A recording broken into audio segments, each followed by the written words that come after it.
Hi friends, வணக்கம். Welcome to my channel Sushmita life style. பாருங்கள், தென் சீரடி சாய்பாபா தான்.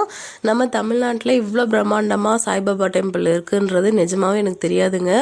ஃபஸ்ட் டைம் நான் வந்து போயிருந்தேன். அவ்வளோ சூப்பராக இருந்துச்சுங்க. உண்மையிலேயே வேறு லெவல். அவ்வளோ பிரம்மாண்டமாக உள்ளெல்லாம் பார்க்கவே அவ்வளோ அமைதியாக, அவ்வளோ சாந்தமாக, அவ்வளோ அழகாக இருந்தது.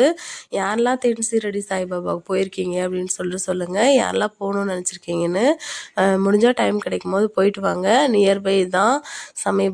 ஸோ சூப்பராக இருந்துச்சுங்க. வேறு லெவல் எக்ஸ்பீரியன்ஸு. பட் உள்ளெல்லாம் ஃபோன் அலோடு இல்லை. அவ்வளோ பிரம்மாண்டமாக இருந்துச்சுங்க. ஆஞ்சநேயர், விநாயகர், அப்புறம் தாத்ரேயர், நிறைய கிருஷ்ணருடைய சமாதி எல்லாமே இருந்துச்சுங்க.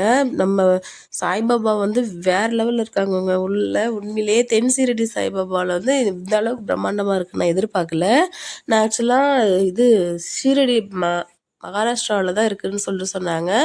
ஆனால் நம்ம தமிழ்நாட்டில் இவ்வளோ பிரம்மாண்டமாக கட்டியிருப்பாங்கன்னு நான் நினைக்கலங்க.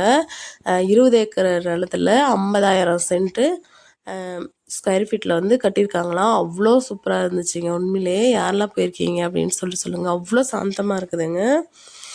நல்லா இருந்துச்சுங்க அந்த டைம். உண்மையிலேயே ரொம்ப பிளெஸ்ஸிங்காக ஃபீல் பண்ணுறேன். நான் ஆல்ரெடி சாய்பாபா டெம்பிளுக்கு வந்து போகணுன்னு நினச்சிருந்தேன். ஸோ எதனால் போகணும் அப்படின்றது மனசுக்குள்ளே ஒரு ஆசை. போகணும் சாய்பாபா டெம்பிளுக்கு நம்ம போக முடியுமான்னு யோசிச்சுட்டே இருந்தேன்.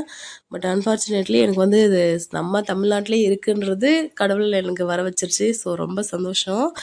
யாருக்கெல்லாம் சாய்பாபா பிடிக்கும், கும்பிட்றீங்க அப்படின்னு சொல்லுங்கள்.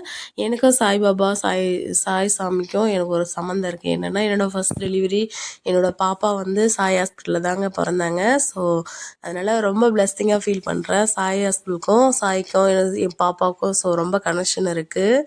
ஸோ சாய் ஹாஸ்பிட்டலுன்றது வந்து என் சாய்பாபாவோட பிளெஸ்ஸிங்கில் தான் அது நடந்துச்சு அப்படின்னு சொல்லிட்டு நான் செலக்ட் பண்ணதுமே டெலிவரி வந்து சாய் ஹாஸ்பிட்டலில் தாங்க. ஸோ எனக்கு வந்து ரொம்ப ஹாப்பி. என் பாப்பா வந்து பிறந்ததும் வந்து சாய் ஹாஸ்பிட்டல். ஸோ சாயப்பான்றது வந்து என் மனசில் எப்போவுமே இருப்பாங்கங்க. ஏன்னா என்னோடய பாப்பா வந்து அவங்களோட ஹாஸ்பிட்டலில் தான் பிறந்தாங்க. ஸோ ரொம்ப பிளெஸ்ஸிங்காக ஃபீல் பண்ணுறேன். ஸோ யாரெல்லாம் போயிருக்கீங்கன்னு சொல்லுங்கள். டைம் கிடைக்கும்போது கண்டிப்பாக போயிட்டு வாங்க. நம்ம தமிழ்நாட்டில் இந்தளவுக்கு இவ்வளோ பிரம்மாண்டமாக இருக்குன்றதை நான் எதிர்பார்க்கல.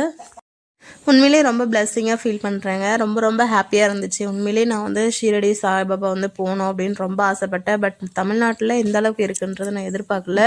ரொம்ப சூப்பராக இருந்துச்சு. ஸோ நீங்களே டைம் கிடச்சா போய் பாருங்கள். யாருக்கெல்லாம் பிடிக்கும் அப்படின்னு சொல்லிட்டு மறக்காமல் கமெண்ட் பண்ணுங்கள். ஸோ ஆசைப்பட்ட மாதிரி நடந்துருச்சு. என்னோடய பாப்பா டெலிவரி ஆனதுனால எனக்கு சாயின்றது வந்து எப்போவுமே என்னோடய மெமரியில், என்னோடய லைஃப்பில் எப்போவுமே இருப்பாங்க. ஸோ ரொம்ப ஹாப்பி. நான் இந்த டைமு எக்ஸ்பெக்ட் பண்ணவே இல்லைங்க. நான் நினைக்காத விஷயங்கள்லாம் நிறையவே நடந்துச்சு. நிறைய எக்ஸ்பீரியன்ஸ் கிடச்சிருக்கு. நிறைய ஷேர் பண்ணியிருக்கேன். ஒவ்வொன்றா ஷேர் பண்ணிகிட்ருக்கேன். ஸோ மறக்காமல் என்னோடய சேனல் பாருங்கள். பார்த்து பிடிச்சிருந்தால் மறக்காமல் சப்ஸ்கிரைப் பண்ணி சப்போர்ட் பண்ணுங்கள். என்னோடய சேனல் லோகோ வந்து ஜமுனாகா ஃப்ரூட் இருக்கும். ஜமுனாகா ஃப்ரூட்டை பார்த்து மறக்காமல் சப்ஸ்கிரைப் பண்ணுங்கள். Sushmita life style. So thank you so much for வாட்சிங் கைஸ். தேங்க்யூ. ஏதாவது கொஸ்டின் இருந்தால் மறக்காமல் கமெண்ட் பண்ணுங்கள். ஆன்சர் பண்ணுறேன். தேங்க்யூ.